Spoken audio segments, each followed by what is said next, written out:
Hey, we are here now with Lindsay Ibiccardo, a generational consultant, and we are so happy to have you here, especially at a time like this. I think Thank you and I you. were chatting in the green room earlier about one of the ladies' comments on Facebook about working from home, and she really was beating herself up about this, not Yes. knowing if she was doing the right things. Yeah, or doing enough. Yes, exactly. And That's you say, overwhelming. don't beat yourself up.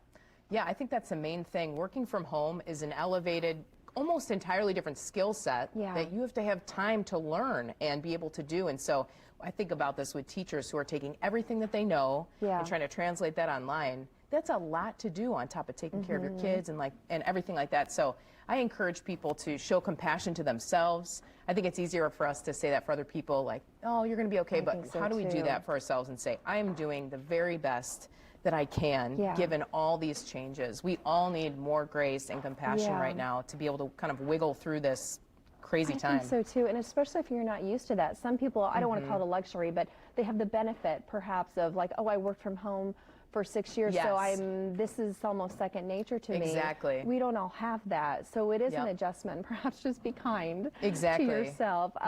The next one, you also say, make sure you have clarity on what you're supposed to do. What's that one all about? Yeah, so we've got, if you're in a position where you're used to having a team and you're used to doing things together, you might get home and think, I don't even know what I'm supposed to do first. What is most important? And the best thing you can do is reach out to your leader, reach out to your boss, and make sure that you have clarity. One of the biggest things that causes anxiety is not knowing what to do next. Right. You know, most people are wanting to do their best right now. They're wanting to keep their job. They're wanting to show that they can be productive.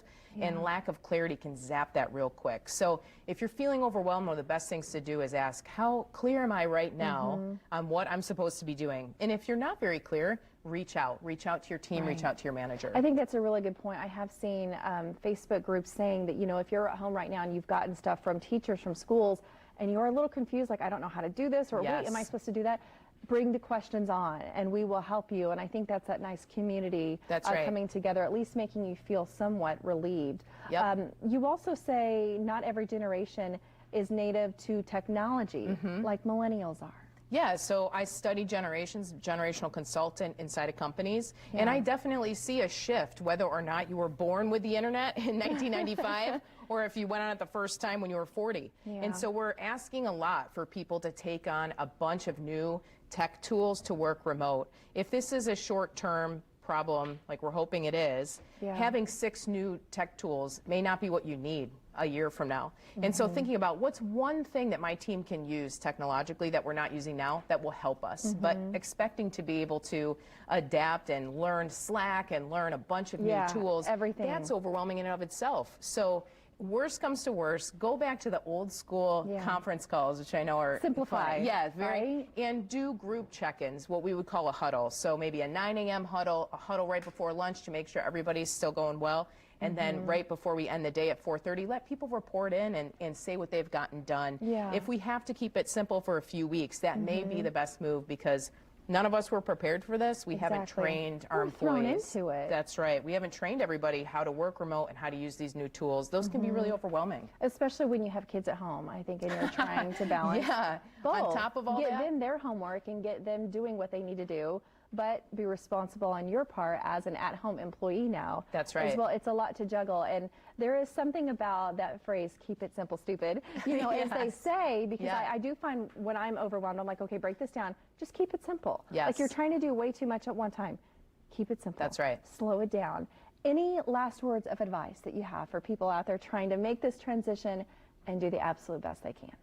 I think the big thing is that we're all in this together, and we're all trying to figure it out, and no one is going to do it perfectly. If you're a high achiever and you're used to nailing everything, if this is a new behavior for you, it would be human and normal to not be able to do it perfectly out the gate. So be prepared to wiggle, be prepared to take adjustments as they come and work with your team. And overall, if we can believe the best about each other during this time, that will make a huge difference. Absolutely. Give yourself the break, because we all deserve it. Thank you so much for your time. You're welcome. Appreciate your insight. All right, Tracy, on over to you.